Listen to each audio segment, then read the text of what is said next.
USSR presents The World of Action Sports.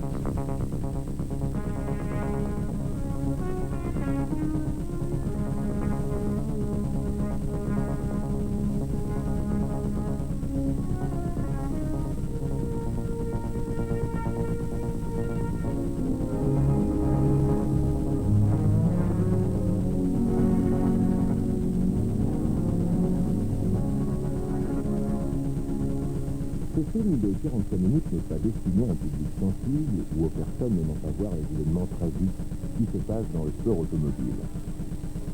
Le sport automobile est un sport dangereux. Les pratiquants de ce sport doivent avoir des nerfs d'acier et ne pas connaître la peur. La gloire et la célébrité les motivent, et parfois même l'argent. Mais le chemin vers la gloire est parsemé d'accidents tragiques pour certains.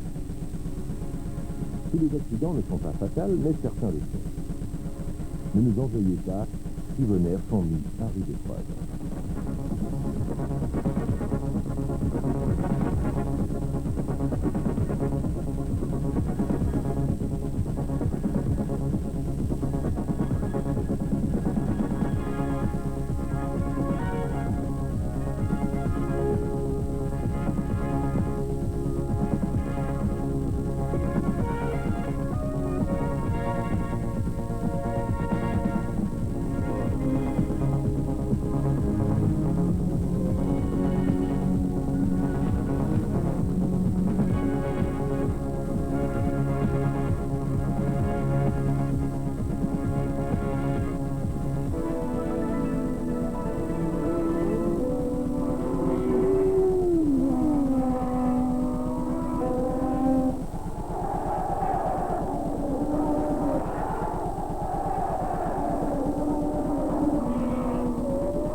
Manfred Winkelock, sur le côté de ta voiture, se trouve écrit « Roulez mieux, roulez en sûreté ».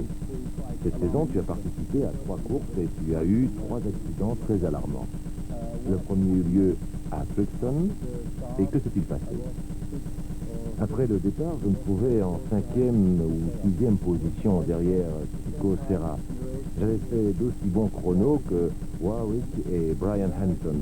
Je me disais, si je réussis à dépasser rapidement Chico Serra, je rejoindrai peut-être Warwick et Hanson en tête. Ma seule chance était la chicane. Là, Chico avait des difficultés avec son volant, je pense, mais donc il laissait le passage libre avant le virage et au moment de vouloir le passer, tu es entré en collision avec lui.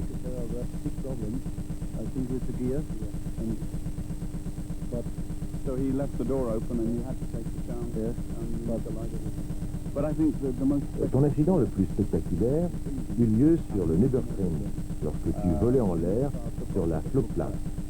Pourrais-tu me raconter ce qui s'est passé? Je démarrais mal et entrais en légère collision avec Red Dougal, lequel roulait sur mon spoiler avant. Je remarquai de suite que la voiture, bien que ce n'était pas mauvais, ne tenait pas bien la route à l'avant et cela pouvait devenir dangereux, en particulier sur le lieu de l'accident.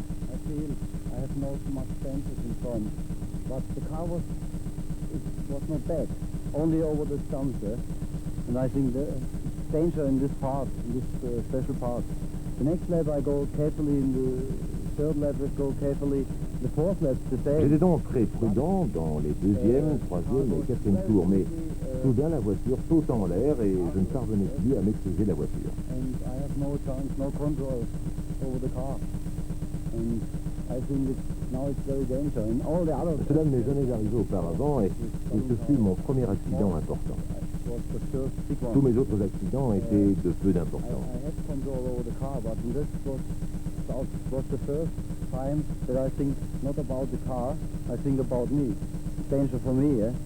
J'aurais pu maîtriser la voiture, mais pour la première fois, je pensais à moi au lieu de la voiture. Je savais que j'étais en danger. Quelles étaient tes impressions en revoyant l'accident à la TV? not very dangerous. De suite après l'accident, je pensais que celui-ci n'avait pas été tellement grave, mais en voyant l'accident à la TV, ouf. Lorsque la voiture te reconduite vers le point de rassemblement des pilotes, te rendais-tu compte de la gravité de l'accident? Oui, oui. En ce qui concerne les dégâts, ceci n'était pas tellement important, pas vrai? Oui, March est une voiture très rapide et très stable. Je tiens à féliciter les ingénieurs et les techniciens à ce sujet. Espérons que ce genre d'accident te sera épargné. Oui, merci beaucoup. Down for the start, I had one of the fellas that improved his position about 6 positions before he hit the starting line. He hit me in the rear end at about 180 miles an hour. I went up into the fence about 30 feet in the air and ripped off the front end of the car, which in turn snapped both my legs and knees, and then when I came down and hit, it broke my ankles, crushed my ankles, knees, both my arms, and all my ribs. So needless to say, it was a bad day. I never lost consciousness. I've always been in tremendous shape. I do a lot of boxing, a lot of weightlifting, and I never lost consciousness, even with all the brakes and so on. But at that time, we were allowed to run 10% nitro. So when the car actually hit, it exploded like a bomb. And it came back down onto the track, spun 23 or 24 times, which in turn kept hitting cars and just kept breaking bones. But that was back in 1973, so I went from 190 pounds, quick diet, back down to 130. Now I'm back up to 190 again. So I'm back in good shape and have no animosity toward anyone except some of the officials in Indianapolis because it should not have been started. Indianapolis. Ici se déroule la plus dangereuse course au monde, les 500 miles d'Indianapolis. Chaque année, de graves accidents se produisent sur ce circuit. Il s'agit souvent d'accidents impliquant de nombreuses voitures à la fois, comme vous le montrent ces images.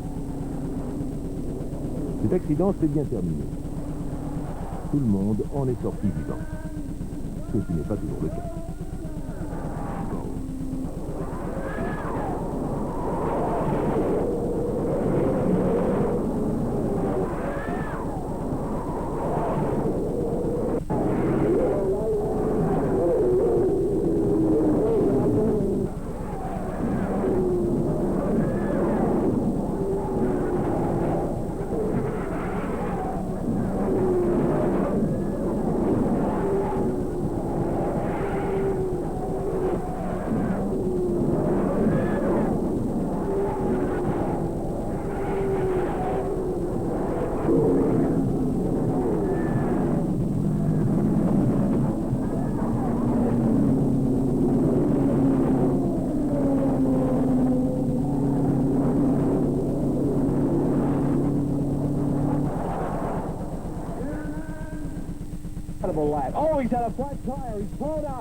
Heureusement, toutes les courses ne sont pas aussi dangereuses que les 500 miles.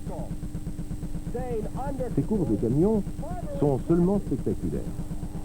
C'est impressionnant de voir ce poids lourd éclaté en morceaux. Le camion en tête vient de crever. Il est donc normal que le conducteur ne puisse plus le contrôler. Ken Farmer in the lead and losing it all. He's been turning some tremendously fast playhouse. There goes the car. See it? You see the puff of smoke? That's the right front tire. Look at it. Look at the hood of that thing, how it's starting to vibrate and shake. Going right into the wall, Ken. Hooked it right up in there, and in the wall goes truck number 7. He couldn't lose $100,000 in the crap table that quick, could he? He sure took a beating here. Look at that thing flying. Yeah. 300 to 400 feet. Starts to nose down, and then as that front axle begins to break away, it spins on its own momentum, heads him back for the wall, and then the most precarious moment of all. That's as close as you can get to rolling a truck and not going over. And then look at that front end disassemble and come right out from beneath the truck now. I cannot tell you it. I've seen a lot of trucks after they've been wrecked, but I've never seen one fall apart so quickly in my life.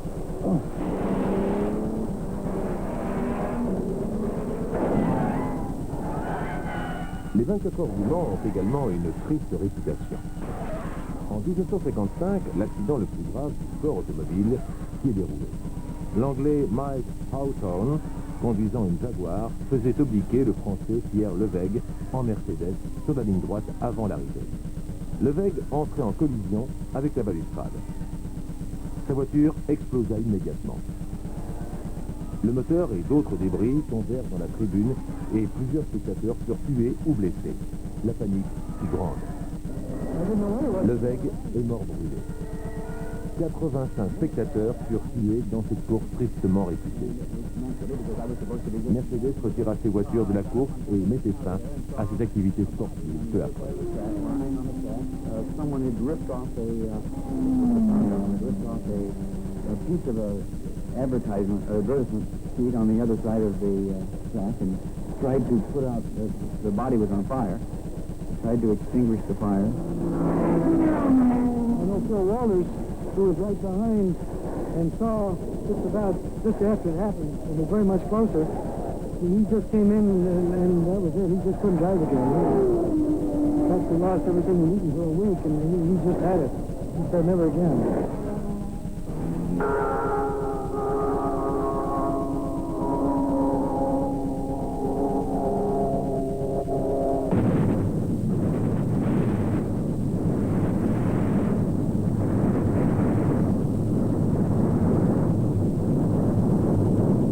Les courses de Formule sont très spectaculaires. Les voitures de Formule sont ultra rapides et, par leurs roues indépendantes, chaque contact entre deux voitures peut se terminer en catastrophe. Mais la plupart de ces situations se terminent miraculeusement bien.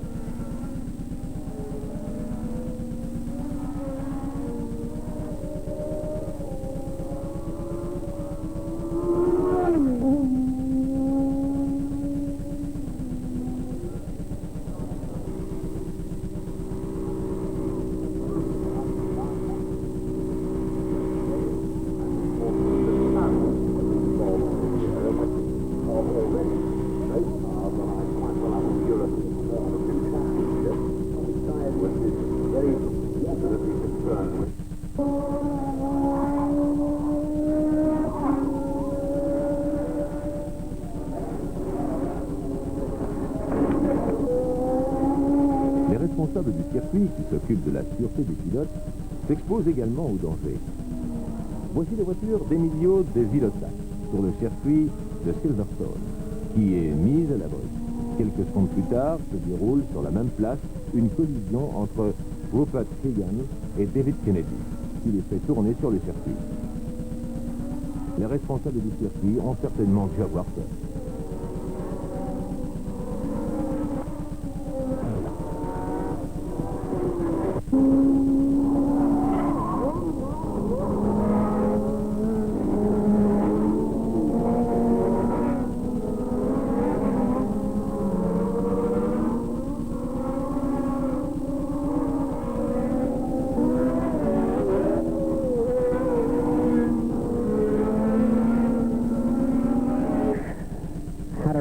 To the previous corner before Woodcote, came along his inside, well along the inside of him, and braked for Woodcote corner.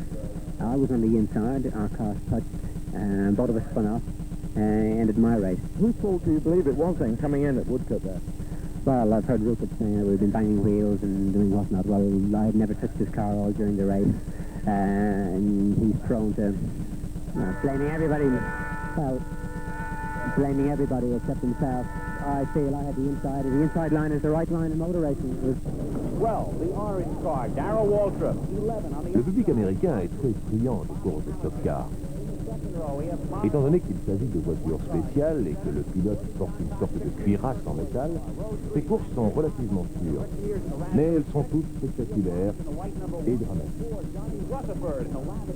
Cette collision en masse s'est terminée sans mal. Le responsable de cette collision sauvage, Mario Andretti, pourrait toutefois se tirer la colère de ses collègues.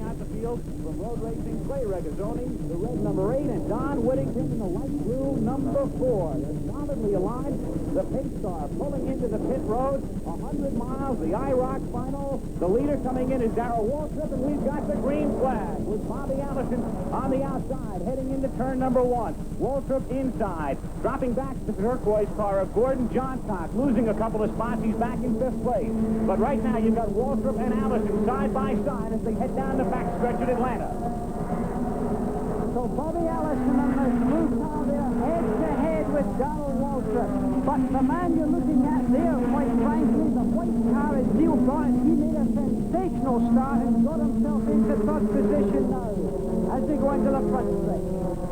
As we complete lap number 1, you've got Allison dropping down low along with Waltrip, and Bonnet has moved up, so you've got the 3 NASCAR drivers running 1, 2, 3 at the moment. A track they're very familiar with as Bobby Allison takes the lead, heading down the backstretch on lap number 2. That's Bonnet sitting comfortably in second place. Waltrip, the overall leader coming in, is running third. And the Raspberry car of Rick Mears in fourth position.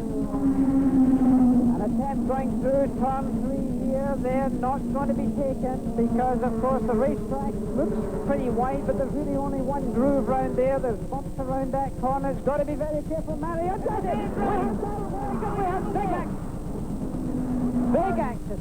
Mario Andretti went into the wall on the inside, and several were tangled up, 5 or 6 different cars. As they came down the main straightaway, near the start-finish line, Neil Bonnet, all right, we saw him start to drive away.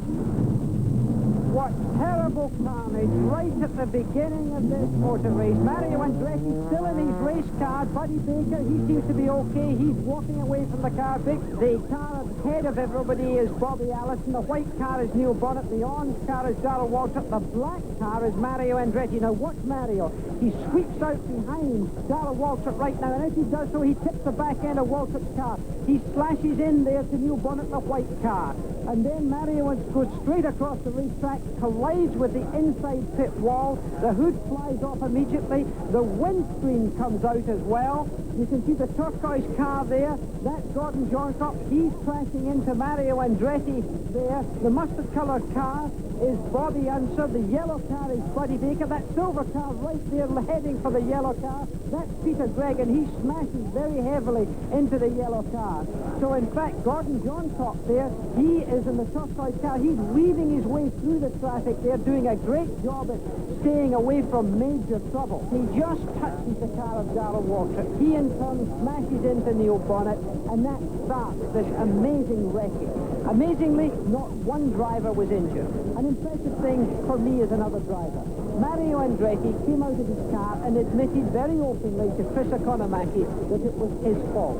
It's not very usual for a racing driver to come out and admit that. He could blame it in all sorts of people, but he was upfront enough to do that.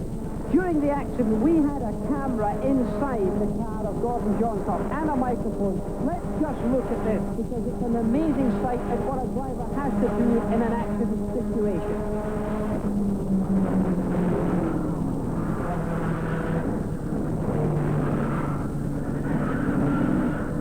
An amazing performance. Gordon Johncock gets through. Right down the middle. We've got a situation there with Don Whittington.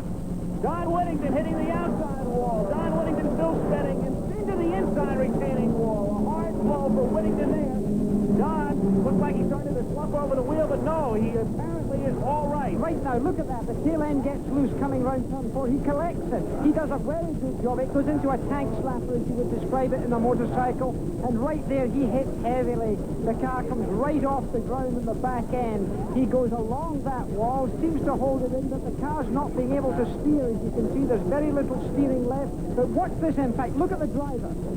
Look at him being thrashed forward. It looks almost like his head hit the steering wheel. Remember, of course, he's wearing seat belts, and that saved him.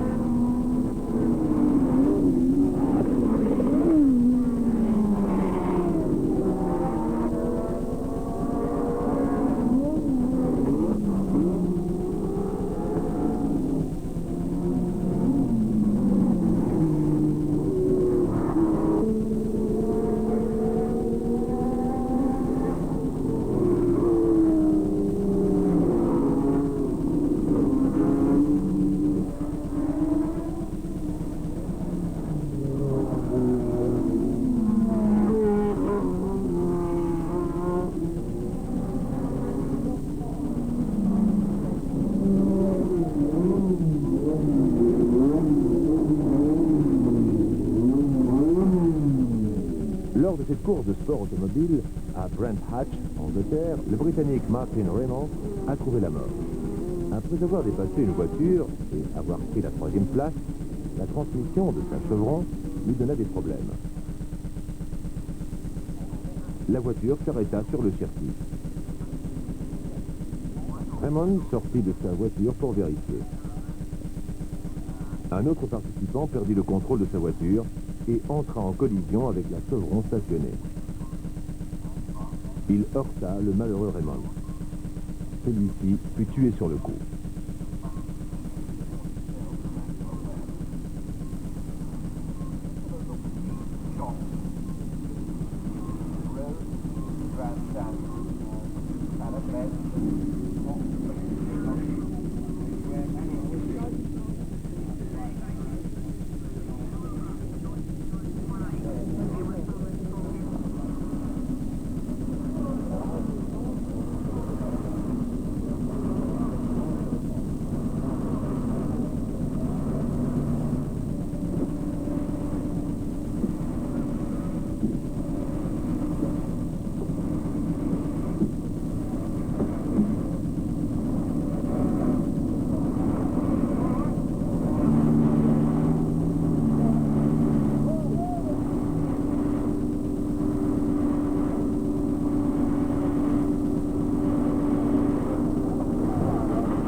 Un enchaînement de situations malheureuses provoque souvent un accident tragique.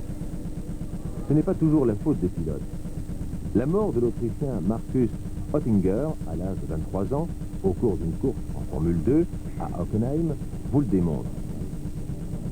Il fut atteint à la tête par une roue mal montée. Il succomba sur le chemin de l'hôpital suite à ses blessures.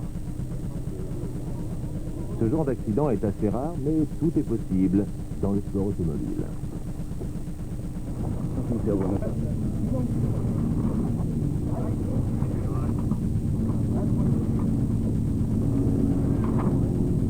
Sind Sie freundlich und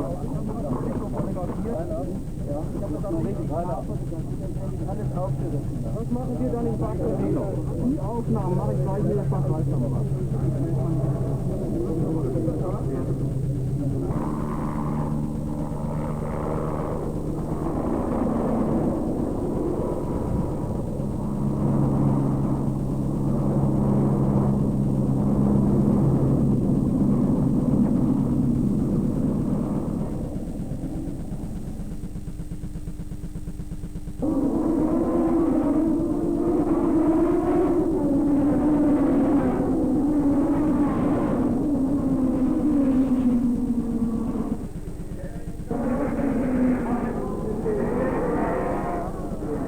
Voici à Pau, en France, au pied des Pyrénées.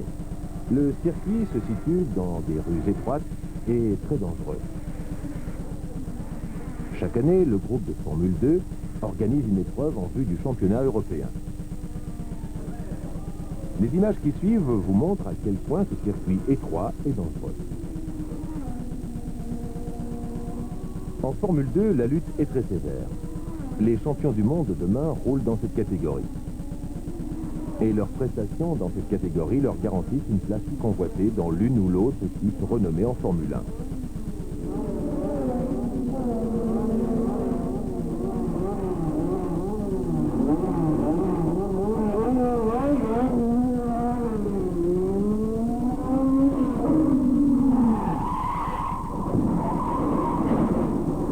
Keep yourself back, keep yourself back. Keep yourself back, keep yourself back.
La Formule 2 forme leur combativité, habilité et expérience, indispensables à chacun.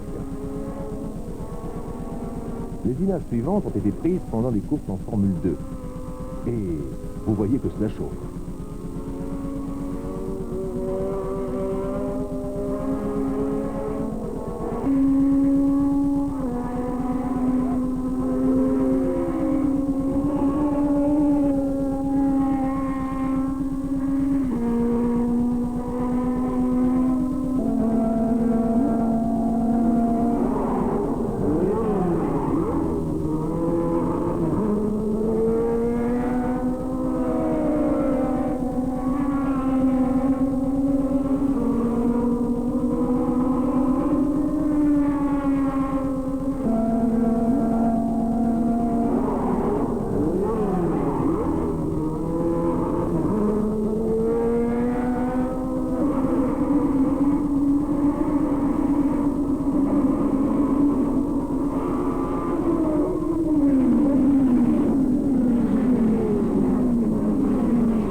revenons au Mans. Chaque année, cette course de 24 heures, qui est un des points culminants du sport automobile, envoûte des centaines de milliers de personnes. Les équipes doivent courir 24 heures, jour et nuit, par pluie et beau temps. Le Mans est fait pour tout le monde. Car si la course vous fatigue, vous pouvez vous rendre au marché aux puces pour vous distraire.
SR presents The World of Action Sports.